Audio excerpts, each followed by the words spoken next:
Thank you, Jen. Good afternoon, everybody. So, as the president often says, and as we all know, we're on the road to recovery. And today, with this announcement, we mark a real step forward in that recovery. As Jen just said, the president signed the American Rescue Plan into law, intended to get our country back on its feet. And thanks to that law, I'm thrilled right now to be announcing the launch of a transformative $3 billion economic development initiative that will be running out of the Department of Commerce. I'm even more excited to say that starting today, this afternoon, every community in America can begin applying for that funding. We believe that this is the largest local economic development initiative that the Commerce Department has ever made. And it's a testament to the President's commitment to do far more than simply recover, but to build back better and make sure every community and every American is included in our comeback.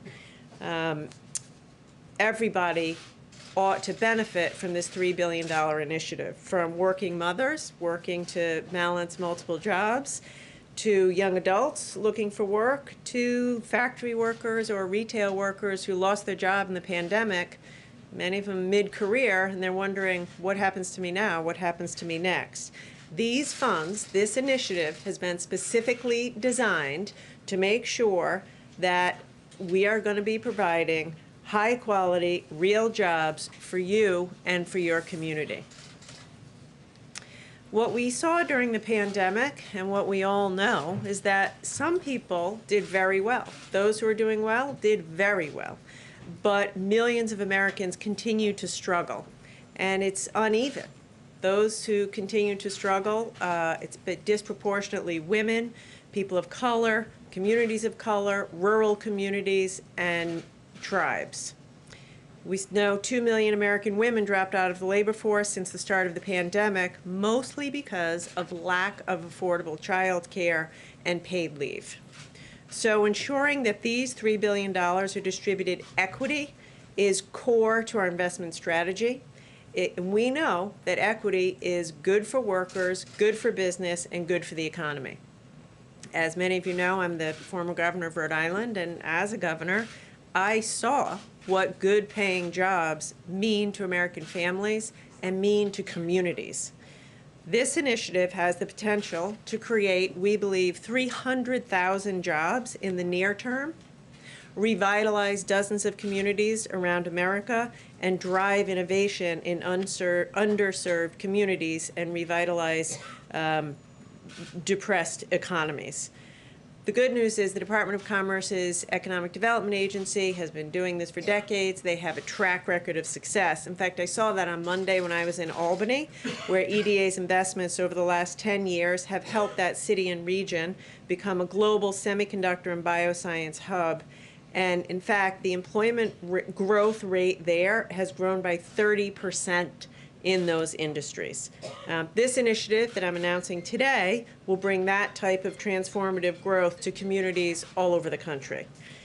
So at the end of the day, as the president has so often said, our economy can't recover until everybody in every community is included. So I'd like to briefly describe the components of this $3 billion initiative. It begins with what we're calling the Build Back Better Regional Challenge. This is a $1 billion challenge for up to 30 regions across the country seeking to revitalize their economies. It's designed to focus on innovation and spur projects that grow new industries and scale existing ones. Secondly, is what we're calling the Good Jobs Challenge, which allocates $500 million towards industry-led workforce training and apprenticeship programs with a particular focus on women, people of color, and underserved communities. Importantly, we have designed this so that funds can also be used for support services like childcare and transportation while folks are getting trained, so we make sure they get to the finish line of the training and get a job. For the hard-hit communities hit hardest by the loss of travel and tourism, We're providing $750 million to accelerate the recovery of travel, tourism, and outdoor recreation. Through the Economic Adjustment Assistance, we're offering $500 million to hundreds of communities across the country to create new jobs, spur economic development, and put Americans back to work. Our Indigenous Communities Commitment sets aside $100 million to meet the needs of Indigenous communities with everything from broadband to health centers and more, deliberately designed to be flexible to meet the needs of the community. And finally, we're making a $300 million commitment to invest in economic development in coal-affected communities. We believe that this $300 million investment in coal communities is the largest economic development that EDA has ever made in coal communities, and we know that it will enable these communities to recover, diversify their economies, and grow. So these grants together reflect the values and priorities of President Biden's Build Back Better agenda, and they, alongside of the jobs plan, will accelerate America's economic recovery and help the country continue to get back to work. So spread the word. Applications go live this afternoon, and we look forward to working with communities around America. Jeff. Madam Secretary, 2 questions. 1, can you explain how people can apply for these grants? And 2, on a separate topic, the Commerce Department has a supply chain advisory committee. Can you give us an update on what you're doing about chips and other supply issues? Yeah, thank you. So as I said, this afternoon on the EDA website, applications will be live. So we want to get this money out the door as quickly as possible. EDA has 6 regional offices around the country, which we will be working with. But this is, I want to clarify, this money is for states, cities, counties, nonprofits, universities, not for companies. So it's coalitions of nonprofits in communities, specifically designed to be locally led and managed. We're doing a lot on the chip shortage. I am engaging almost daily with industry. We are working as hard as we can to get the House to pass the CHIPS Act, or their version of USICA. And we're putting plans in place right now already on the team to invest the $52 billion. We need to incentivize the manufacturing of chips in America. And so we are very focused on putting the pieces in place so that can happen. With regard to the EDA grants, I understand that you're going to judge some of these by return on investment. How are you defining ROI, given that that can often exclude priorities like gender and racial equality? So our #1 investment priority is equity. And as our team decides this is a competitive grant process. By the way, I think that the fact of the competition will help communities to come together as a community and put their best ideas forward. In order to qualify to get the money, you have to prove to us that you'll have an equity lens, and whether it's job training that you're doing, you have to have to make sure that women, people of color, veterans, people who've been left out, will be included in this. So it's a lens that we're going to take across the $3 billion. And like whoever does it the best? Correct. Exactly. Rachel? What type of, thank you, Madam Secretary, what type of follow-up will there be? You're emphasizing equity, but will you be following up to make sure that that money is distributed fairly to the communities that you're speaking of that really do need it? Great question. So we are deeply committed for this to be transparent. Everything's going to be online. It's going to be on our website. It's going to be a wide open, transparent process. And we are, at the get-go, putting in place accountability measures. And this is something I am very serious about, having been a governor, being on the ground. We are going to track every penny to make sure that it's doing what it's supposed to do. And the ROI is jobs. We think we can create, in the short term, hundreds of thousands of jobs and fundamentally revitalize dozens of communities around America, so that a few years from now, we'll create 300,000 jobs. 10 years from now, we will have communities that are a beehive of economic activity. that 5 years ago were distressed. Nancy? Thanks, Secretary Raimondo. A few days ago, the U.S. government and governments around the world accused China of malicious cyber activities. Have you gotten any reaction from your Chinese government counterparts about these accusations? And do you believe that the statements alone are going to be enough to change Chinese behavior if they aren't paired with punitive measures like tariffs or sanctions? Yeah. So I have not had, to answer your first question, the answer is no. I have not had any interaction.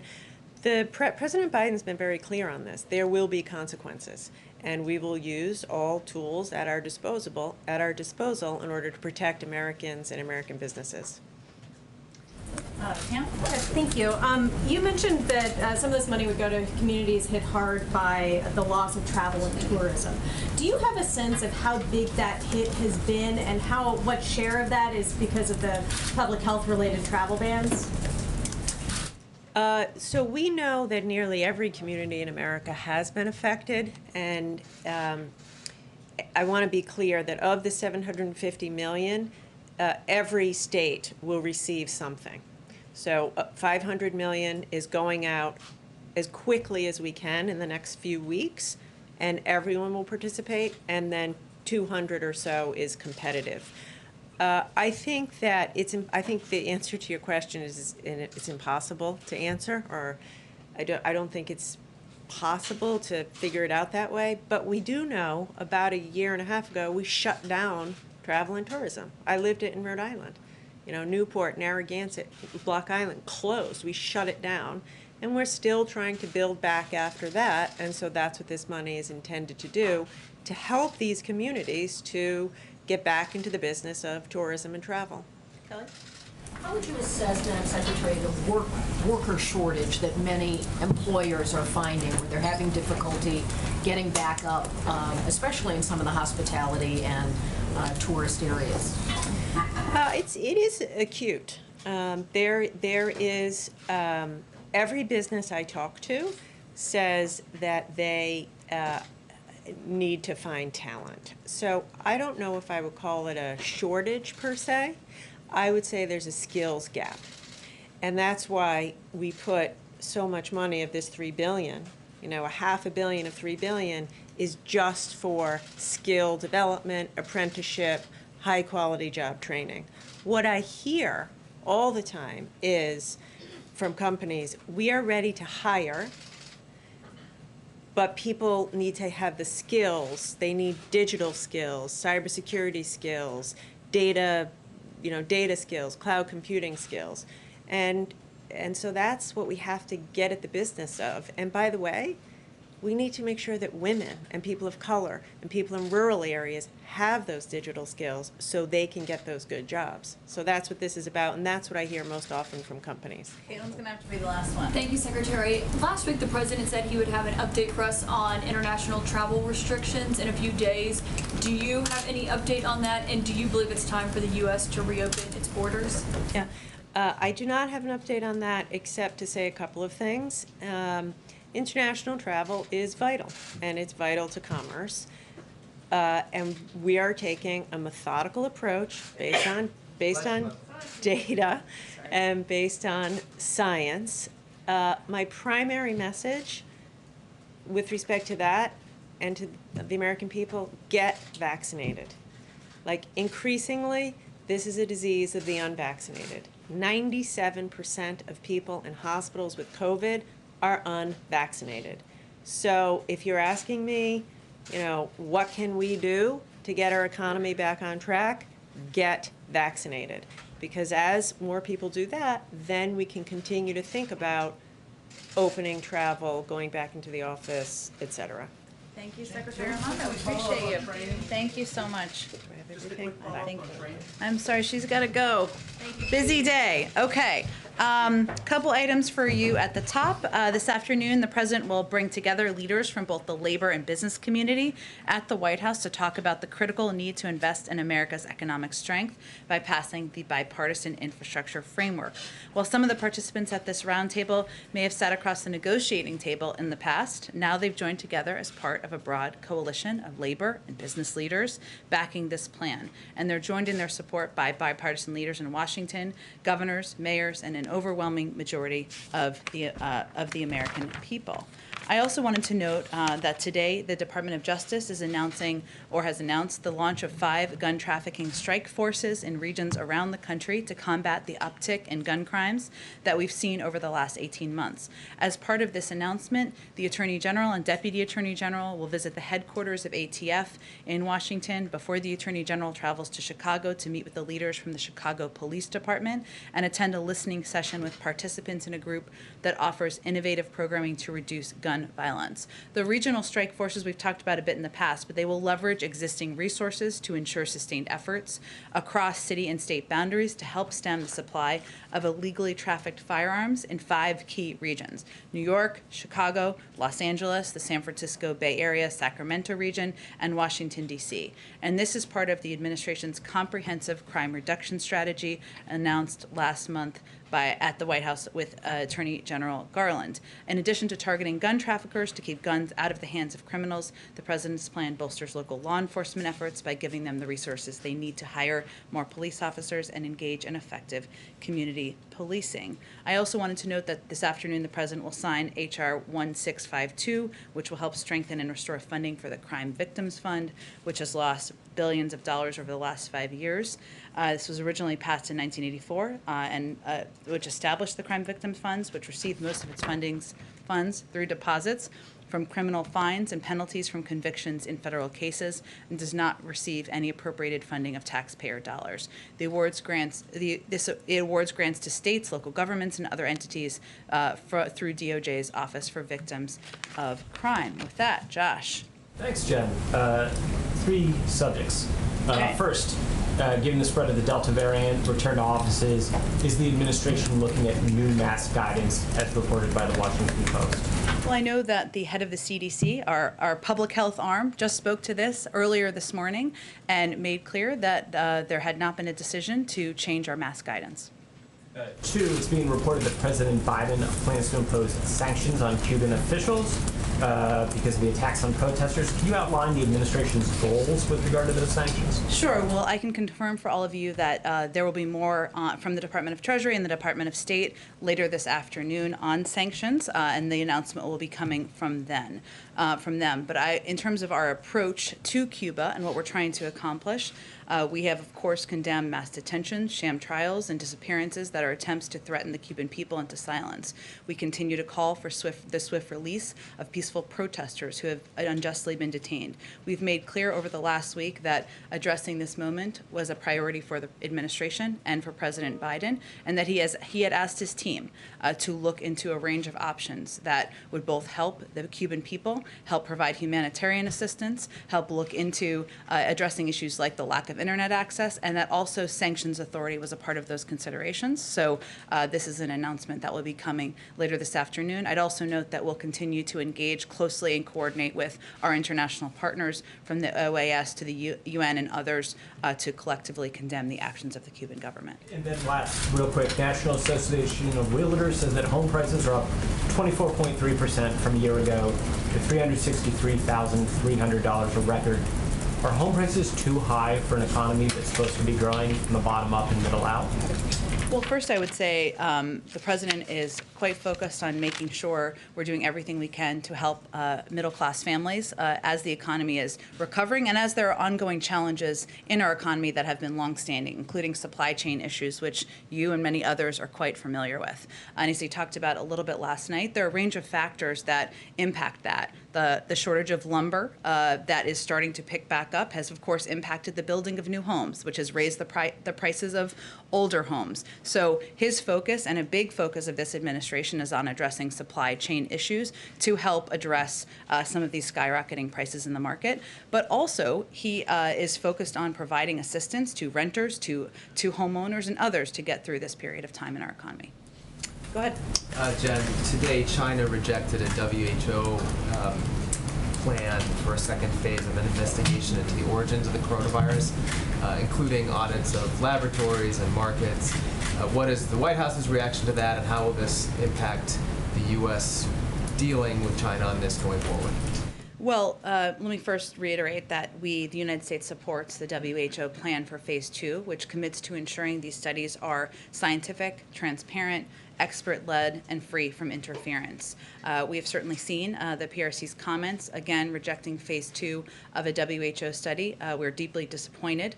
Their position is irresponsible and, frankly, dangerous. Alongside other member states around the world, we continue to call for China to provide the needed access to data and samples. And this is critical so we can understand to prevent the next pandemic. This is about saving lives in the future, and it's not a time to be stonewalling.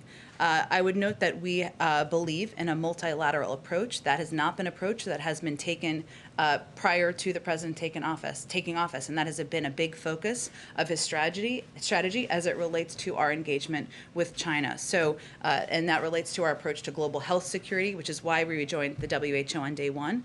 Unfortunately, Phase 1, as you all know, did not yield the data and access from China that we think is necessary. But our support for a multilateral approach and the Phase 2 plan is because it's rigorous and science-based. But most importantly, it's not just the United States calling for this. As a part of our renewed engagement and our efforts to build a coalition of support around the world with allies and partners, we're joined by the international community on this. Partners and multilateral organizations who are also calling for and pressuring China to be engaged in the second phase of this discussion. I would also note, I'm almost done, there's a lot to say about this topic. In Cornwall, at which many of you were with us for that trip, the G7 leaders together called for a transparent, evidence-based investigation, including in China. And after the Phase 1 study, we were joined by allies and partners across the world in a joint statement calling for a transparent and independent analysis, expressing our concerns over the lack of access and urging momentum. It's clear China isn't living up to their obligations. What our focus is on is building this multilateral effort and support for putting pressure on and making clear that it's unacceptable and dangerous. Do you see any consequences for China for this decision? Well, I'm not going to get ahead of any policy process. I will tell you that, again, our approach to China as it relates to global health security is going to continue to be in a coordinated fashion with our international partners. Just one last on China. Yeah. They have also started a new crackdown in Hong Kong, this time on children's book authors. Any thoughts on that? I think we have expressed many times before, unfortunately, because there has been reason to express many times before our concerns about the crackdown on freedom of speech, freedom of media, crackdown on human rights activists in Hong Kong, and we continue to express that. Go ahead. You mentioned there had not been a decision to change the guidelines on wearing a face mask for fully vaccinated Americans, but have there been any conversations within the administration about possibly changing those guidelines? Well, we are guided by the science, and we're guided by our public health experts, and any decision would come from the CDC. The head of the CDC spoke to this earlier this morning. So conversations within the administration, that's what the Washington Post was also reporting. There were early conversations in the administration about possibly changing those guidelines. I've seen the reporting, but what I can tell you is that there has been no decision to change our mask guidelines. If any decisions about public health would be driven by the CDC. But of course, we are engaged with public health experts and the CDC about how to continue to attack the virus. And we've never said that battle is over. It's still ongoing. It would be more concerning, or should be more concerning, to all of you and the American people if we were not having those conversations. So there are certainly conversations about steps we can and should take, but I think Dr. Walensky was quite clear this morning. And just one quick follow-up. We heard the CDC director today warn about the rise in the Delta variant, saying that it's spreading with incredible efficiency. At what point would the White House reconsider the protocols for the president and for administration officials? Well, we're guided by the public health guidance and the CDC guidelines, and that's what we abide by here. They have not changed those, and so we continue to abide by the guidelines we have announced to all of you. Go ahead. Thanks, Jen. Obviously, there are a lot of parents who are wondering what school is going to look like in the fall. And last night, the president said this, quote, "The CDC is going to say that everyone under the age of 12 should probably be wearing a mask in school. That's probably what's going to happen." Has the CDC indicated that that is, in fact, their position? And how soon could we hear from them? They did already announce that several weeks ago as a part of their CDC guidance for schools, because anybody under 12 is not eligible to be vaccinated, so they would not be vaccinated, and so therefore they should be wearing a mask. Also, we now know that Hunter Biden is going to be able to meet with prospective buyers at 2 art shows where his paintings are going to be on display later this year. How does this square with the goal of keeping him in the dark about the buyers of his art as a means to prevent even the appearance of undue influence? Well, this showing that was that you're referencing was previously public. He's not going to have any conversations related to the selling of art. That will be left to the gallerist, as was outlined in the agreement that we announced just a few weeks ago. We believe this is a reasonable system that has been established that allows for Hunter Biden to work in his profession within appropriate safeguards. So he's not going to discuss anything related to the selling of art. And I would reiterate that the gallerist will be the only person who handles transactions or conversations in that vein and will reject any offer that is out of the ordinary. Wouldn't it be more transparent to just release the names of the buyers so that everyone would know who purchased this art and how much they paid?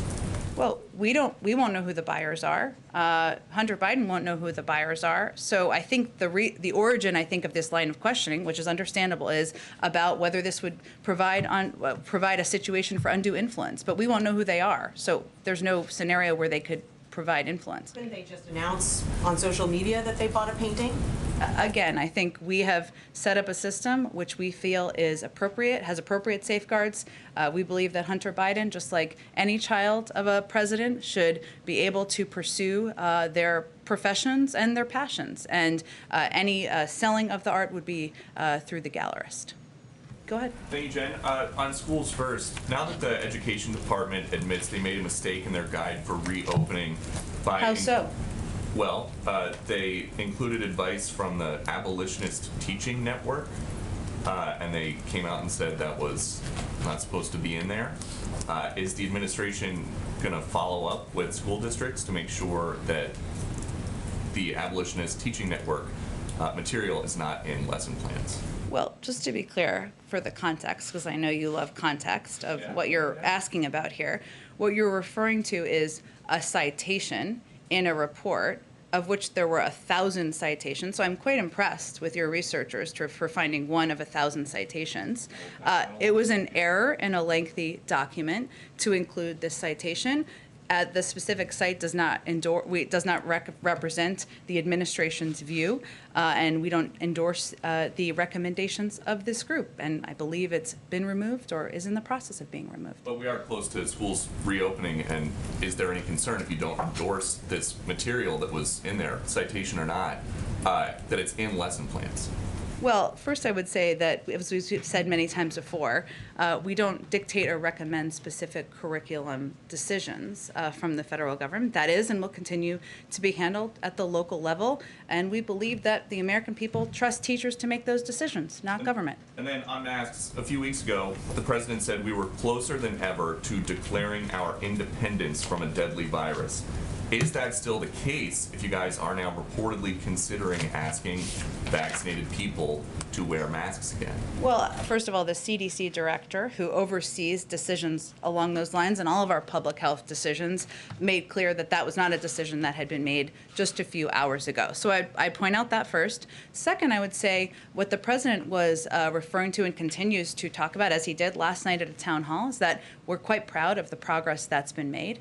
People over 65, more than 80% are vaccinated. Almost 70% of adults are vaccinated. 162 million Americans are vaccinated. That is certainly progress. But we are still at war with the virus. We've never said that would be over. We've always said that we'd be continuing to focus on ensuring we're meeting people where they are and getting them vaccinated, keeping them safe. But the president said in May, vaxxed or masked. I think a lot of people got the vaccine because they were hearing him say, if you get the vaccine. you don't have to wear masks anymore. So, And that continues to be CDC guidance. and you can say that that's going to be the guidance forever. I am not the CDC director. I understand, but people don't care who tells them to wear a mask. They If it's the should White care. House- If it's the White House. or Shouldn't the they care if CDC, it's a whatever doctor, a it's medical saying. expert, or a spokesperson? I think most Americans actually do care. It's the government. Okay. Kelly, go ahead. Is there a conversation about encouraging people to make the personal choice that Dr. Walensky talked about today, if they, for example, are vaccinated but live in a state with low vaccination rates or have other considerations? Is part of your messaging going to be encouraging the personal choice piece on mask wearing? Well, that is currently our messaging, right? So I would say that for communities where there are lower rates of vaccination, and as we know, that's really concentrated in only a handful of states across the country where most of the cases are coming from, as we've seen the rise in the Delta variant, which is more transmissible, and if you're not vaccinated, it is transferring, no question, more quickly across people. People should wear masks, and that is something we will continue to encourage leaders and civic leaders and educators and people who are trusted voices in communities to make clear. And those are vaccinated people you're referring to make the personal choice to wear the mask in those high-rate areas. That's what I'm asking. That's not the advice of the CDC at this point in time, so that is not a message we are conveying to people. Dr. Walensky said today that it can be a personal choice for the vaccinated. Of course, it can be. And some people make that decision because they are immunocompromised, because they have family members, because they just want an extra layer of protection, and we should all respect that. But it is not proactive guidance that the CDC is providing. Last night, the president said you're not going to get COVID if you have these vaccinations. Why did he say that when that is not what the science says? Well, what the science says is that 97% of hospitalizations are people who are unvaccinated. So yes, there are cases of individuals who are vaccinated, to be absolutely clear, who do have gotten COVID. It is a very small percentage and a small number of people. And those cases, vast majority, are asymptomatic, and they have minor symptoms, which means that you are largely protected. That was the point he was trying to make last night. It's been a couple of days since we talked about the breakthrough case on the campus here and that you acknowledged there were additional breakthrough cases. Can you give us now the number of breakthrough cases that have occurred during the Biden presidency? Well, I would say first that our medical experts, our health experts, have been conveying from the beginning, as have we, that there would be cases of individuals who are vaccinated who tested positive for COVID. There are 2,000 people who work on the campus, and of course, so that means that just statistically speaking, there will be people who are vaccinated individuals who get COVID on the campus. What I announced yesterday or conveyed yesterday was what our policy would be moving forward. But no, I don't think you can expect that we're going to be providing numbers of breakthrough cases, no. Really? That's not transparency to give us a number, not the names, but a number of these cases? You must have that information. Well, Kelly, I think, one, we're in a very different place than we were several months ago. The vast majority of individuals who are vaccinated who get COVID will be asymptomatic or have mild cases. Every individual at this White House has been offered a vaccine, and we have been very clear that we will be transparent with anyone who has had close proximity contact with the president or any of the four principals as deemed by the White House Medical Unit with all of you. And if they approve having their name released, we will also release their names, but we will protect their privacy. That will be our policy moving forward, and we understand and agree that that is in the public interest. Go ahead. Jen, last night at the CNN town hall, the president was asked by a restaurateur about the worker shortage that the Commerce Secretary just called acute. She described it as a skills gap, but the restaurateur said that he had, right now, job openings that he can't fill, and he asked the president if there's anything that his administration can do to help him and his business. The president seemed to struggle with an answer. Is there anything that his administration can do to help that restaurateur or people who are similarly situated with this acute worker shortage? Well, first I would say that we have already implemented, and the money has gone out the door, is continuous to go out the door for our restaurant restabilization program, something that was a part of the American Rescue Plan and helped many hundreds of restaurants across the country stay open, reopen, and that was assistance that came from the American Rescue Plan that the president signed into law. I think what the president was noting is that at this point in time, it's also a workers' market. And in some places, it may be that you have to pay more wages in order to attract workers. We don't have all the details, of course, about his individual circumstance, but we implemented a major program that helped restaurants stay open, something we strongly supported, we advocated for as a part of the package. If I can ask a follow-up to the question about the president's son and the art gallery events. You said that Hunter Biden is not going to discuss anything related to the sale of his art. Is that a promise that has been made in writing? And if so, is that an agreement that can be made available to the public? I'm making that clear to all of you now, that that is an agreement that has been made as a part of this, as a part of these events. Is it in writing? I can check and see if there's more detail. But I think it's pretty clear what the agreement is, so I'm not sure it's more complicated than that, but I will see if there's more to provide. Thanks, Jen. One on masks and then one quick one on the Fed after that. Dr. Fauci told reporters earlier today that there isn't enough research to know whether breakthrough cases can result in long COVID. The president has repeatedly told the public that they're safe from the worst effects of COVID. How can he be sure without this research? And if there's even a chance that breakthrough cases can result in long COVID, why not recommend masks more widely? Well, I think what the president's referring to, one, we've seen some interesting polling over the last week. I believe it was a CBS poll that showed that vaccinated people in the country are more fearful about the Delta variant than unvaccinated people. That's clearly concerning to us because unvaccinated people should be more fearful. And what the president wanted to convey to people in the country is the impact and effect of getting vaccinated. So we also know statistically that 97% of hospitalizations are for people who are unvaccinated. And that the vast majority of cases are asymptomatic or have very mild symptoms, which the health and medical experts will tell you. That's true. There's still research about a range of components of the impacts of COVID over the long term, which our health and medical leaders will advise us on. They also have not changed their guidance on masks. That is not a determination that's being made from a political standpoint or from anyone in the White House. That is something the CDC and our health and medical experts are advising on, and they look at a range of factors. And just on the Fed, is the president concerned at all that choosing a new Federal Reserve chairman during a period of economic uncertainty and inflation could complicate the economic recovery or spook the markets? I just have nothing to preview for you in terms of the end of the term next winter. Go ahead. Oh, do you already ask? Go ahead, Jen.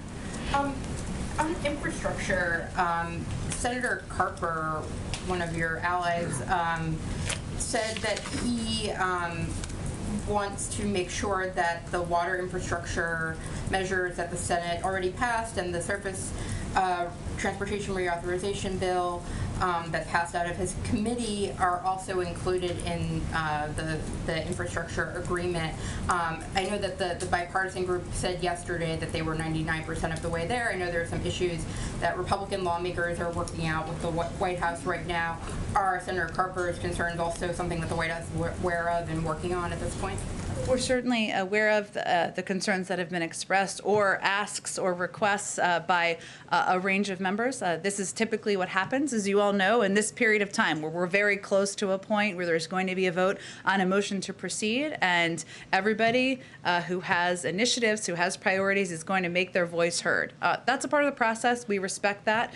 So certainly we're engaged in discussions, as is the leadership. And I would also note that we see clear signs of momentum. And we were quite encouraged by the letter, yesterday's letter, signed by 11 Republicans and 11 Democrats, showing positive signs about being able to go forward soon. And the president is, of course, eager to deliver these economic benefits to Americans in red states and blue states that they've long been waiting for. Do you think there's flexibility to add more money to this bill for those measures that got wide support on the Hill? I think there was a clear agreement that the president and members of both parties stood outside of the White House and announced just a few weeks ago. Of course, there will be final discussions over the coming days as they work to finalize the bill text. And just on the filibuster, the president said last night that getting rid of it would throw the entire Congress into chaos and nothing will get done, and that's sort of his justification for not getting rid of it, with maybe the exception of anything that can kind of be done along party lines, and perhaps this infrastructure bill as well, likely this infrastructure bill. is anything getting done? Will anything get done, that can't just be done through reconciliation, once we get past this infrastructure thing? And or if things that can't get done are things like voting rights that are so big, or dealing with climate or immigration, is there really any difference between having the filibuster in place and getting rid of it? What's sort of the president's justification for not getting rid of it?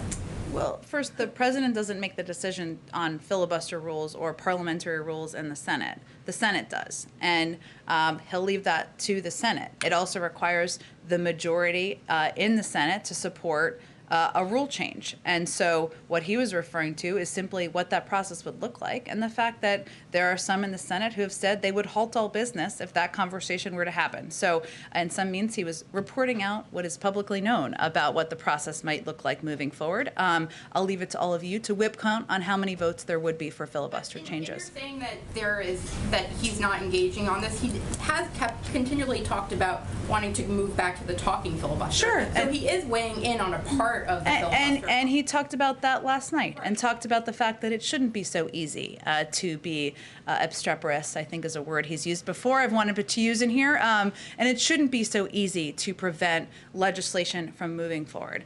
I'll also note that, the president ran for office because he felt that people's fundamental rights were being violated by the last president. And voting rights and racial equality is central to what he wants to do as president. So he has already taken a number of steps. He will continue to advocate for the For the People Act, which every Democrat voted to advance after he worked the phones, and the John Lewis Voting Rights Act. He and the vice president have launched an all-of-government effort to protect and advance voting rights in every way we can through the executive branch after his executive order, and the White House counsel's office, legislative team, public engagement team, and the domestic policy team all remain very engaged on. So he is going to use every lever at his disposal. He's going to continue to elevate these issues, but he does not alone make changes to does not even have an official role in making changes to procedures in the Senate. Go ahead, Ann.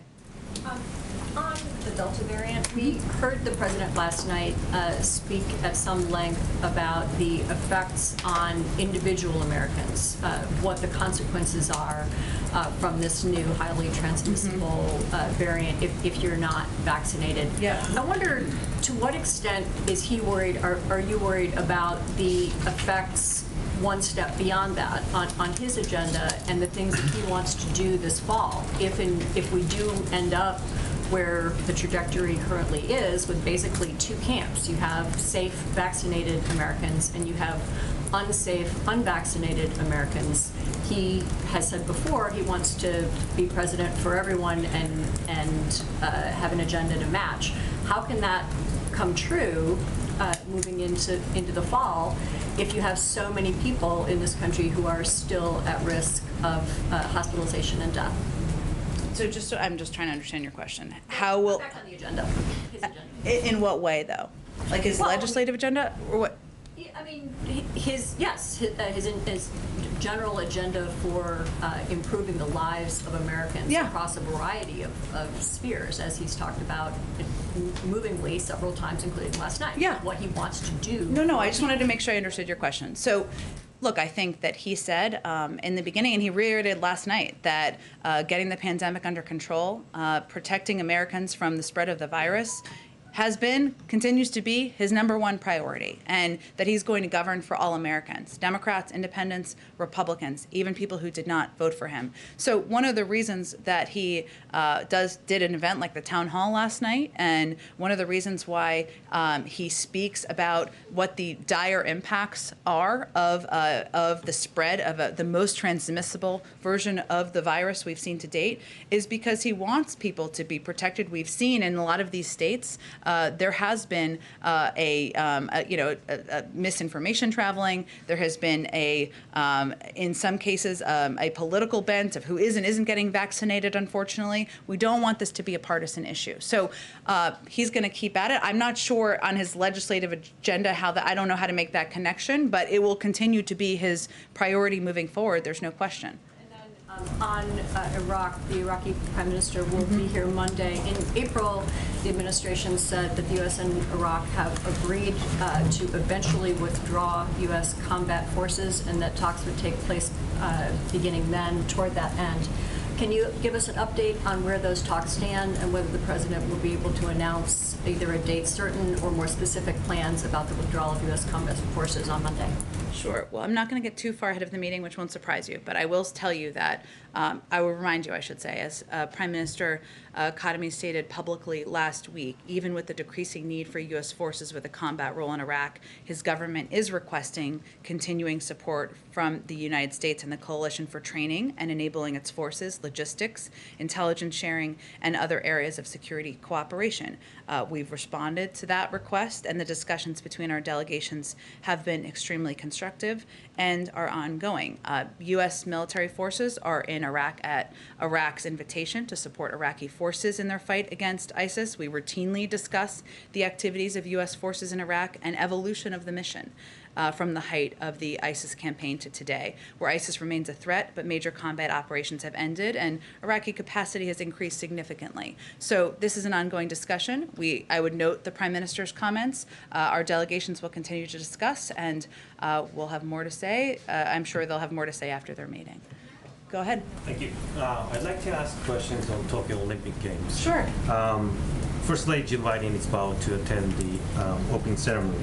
But opening ceremony's creative director was fired yesterday for over the Holocaust joke he made in 1990s. Does White House have any comment on that? Well, certainly we support that decision and disagree with his comments, offensive comments. The First Lady will still plan to attend the opening ceremony to support U.S. athletes and represent the U.S. government at the highest level. Thank you. Go ahead, Karen. Thanks, Jen. Florida Governor DeSantis was talking about mask mandates for kids earlier this morning, and he said, we're not doing that in Florida. We need our kids to breathe. We need our kids to be able to be kids. He said it's terribly uncomfortable for them to do it. That obviously goes against the CDC guidance for kids under 12 who aren't vaccinated and what the president said last night. Is that putting kids in Florida at risk? Well, as a parent myself, and I know you are one, if I were a parent in Florida, that would be greatly concerning to me. Because kids under the age of 12 are not vaccinated. They're not eligible yet. As the president said last night, obviously it's going to be led by the FDA, but certainly we hope that will be soon. But that puts kids at risk. It's not aligned with public health guidelines. We know masks are not the most comfortable thing. I will say my kids are quite adjusted to them, as I know many kids are. So certainly we would have concern about any step that doesn't abide by public health guidelines, and we think it puts people at greater risk. Frustrated that in the fall when kids go back to school across the country that there could be very different standards for kids under 12, and is there something that he can do about that? Well, the president can speak out, as he did last night, about the risks of the Delta variant. That is more transmissible than any variant we've seen to date, about the risk to young people of the spread of COVID, and about the fact that the CDC has put out clear guidelines, clear mitigation steps that can be taken to keep families safe, kids safe, individuals safe, and there are a range of steps that people can take. I think what's notable about the CDC education guidelines is that it made very clear it's important for kids to be back in school, and that's important for their mental health. It's important for kids to be learning. We don't want to put kids behind and create some sort of an additional educational gap. But there are recommendations by the public health experts for a reason. He'll continue to elevate them, but ultimately those decisions will be made by local school districts. Go ahead, Caitlin. Thanks so much. Can you confirm that White House officials are involved in these discussions about whether or not they need to update the mask guidance? Well, first, the CDC director made clear that was not a decision made. We are regularly in touch and have regular meetings with our public health officials, including the CDC, about how to continue to address the virus. That shouldn't surprise anyone. Those conversations cover a range of topics. But I think the most important thing for the public is that there hasn't been a decision made. It will always be led with public health guidance, and they've made that very clear this morning. It's just unusual that no one will confirm the discussions are actually happening. Well, I think because the report on it was a little breathless about what it implied was happening when the CDC director said that's not a decision that's been made, and we want to be clear to the public, nobody is being advised who's vaccinated to wear a mask. That is not what the public health guidelines says. And is the White House concerned about the messaging aspect of this, given not having to wear a mask is often a perk of being vaccinated that the White House and other top health officials have touted? So are you concerned that if there is a change to the mask guidance for vaccinated individuals when they're indoors, that it would be harder to sell vaccinations, essentially? Well, there hasn't been a change, and it's pretty clear now that if you're vaccinated, you don't need to wear a mask. If you're not vaccinated, I don't know, that's a hard word, you should wear a mask according to the public health guidelines. That's not a prediction that the CDC director made this morning. We certainly know that it is important, even as parents, as Karen was asking about before, when you have kids, you're not wearing a mask, I'm not wearing a mask at the playground, or I'm not wearing a mask indoors, my kids are still wearing masks. That's not terribly confusing to people. So, we'll continue to communicate, convey what the accurate public health guidelines is. Nothing has changed about that. And of course, we have ongoing discussions about how to keep the American people safe. Go ahead. Yep, just related to that, is the White House position still the same on vaccine verification? Have there been any conversations about promoting businesses choosing to verify vaccinated status for attending concerts or dining indoors? Or is there any discussion around vaccine verification or changing the posture? It is not, our position has not changed, nor do I anticipate it would on guidance coming from the federal government. It is also entirely appropriate for private sector entities and universities and hospitals to make decisions about how to keep their communities safe. Go ahead. If we can go back to the president's comment about ending the filibuster, how it would create chaos. What did that mean exactly? What kind of chaos would be created? Well, I think as I answered, I think it was Jen's question over here in response to her question, what the president was speaking to is the fact that it's a parliamentary process. It's not something you wage a magic wand to change. It will require the majority of votes in the Senate. There would be debate about that process in the Senate, and there are many individuals in the Senate who have been clear that they would throw the Senate into chaos and halt all progress. So I think he was reporting out on what you all have publicly reported on yourself. In regards to Senator Carper, since there's no room to lose a Democrat in this, what is the White House doing to get him back on board? I don't know that he's characterized himself as not on board with the infrastructure bill that is incredibly popular and supported by the majority of people across the country. But we also understand and recognize that in the process of legislating, there are periods where people want to have their voice heard. We support that, have asks they want to make, have components they want to see in legislation. That's the part of the messy process of legislating. That's what's ongoing. We're engaged with a range of members, including, of course, Senator Carper, and, of course, working closely with Senate leadership as well. Go ahead. Thank you, Jen. Just following up on Anne's question on Iraq, there's been criticism on the part of the administration that there's a lack of clarity on what the U.S. wants to achieve in Iraq. So can you explain, beyond defeating ISIS or controlling ISIS, what is it exactly that the president wants to do in Iraq, and perhaps a timeline? Well, again, I'm not sure I can say much more than what I said, which was an extensive answer, I will say, to Anne's question, which was that we are in Iraq at the invitation of Iraqi leadership, obviously, and they have asked our military to remain, to continue to play a role in their government is requesting continuing support from us and the coalition for training and enabling their forces, its forces, logistics, intelligence sharing, and other areas of security cooperation. That's something the Prime Minister spoke to last week. I also noted that we are in ongoing discussions with them. The Prime Minister is going to be here next week, but I don't think I have much more to preview for you. What is the president's latest position on his proposal to partition Iraq or soft partition Iraq that he has supported in the past? Can you give us a clarification on what's his latest position on that? I don't think he's made that proposal in any recent time, but he's looking forward to the meeting with the Prime Minister. Go ahead. Quick question on Guantanamo Bay. I heard you say, I guess, last week that the goal is to close the detention facility there. I guess 39 detainees remain. What are the next steps that the administration is taking to close Guantanamo Bay? First I would point you to the Department of Defense and their leadership on this effort. There are 39 detainees who remain at Guantanamo Bay. 10 are eligible for transfer, of course. 17 are eligible for a periodic review board. 10 are involved in the military commissions process to detainees have been convicted. So I would point you to the Department of Defense, and they can outline more specifically. Okay, okay, I gotta go because you gotta go see the president. All right, thanks everybody. Breaking news. Well, we're not going anywhere. We're here, Brian.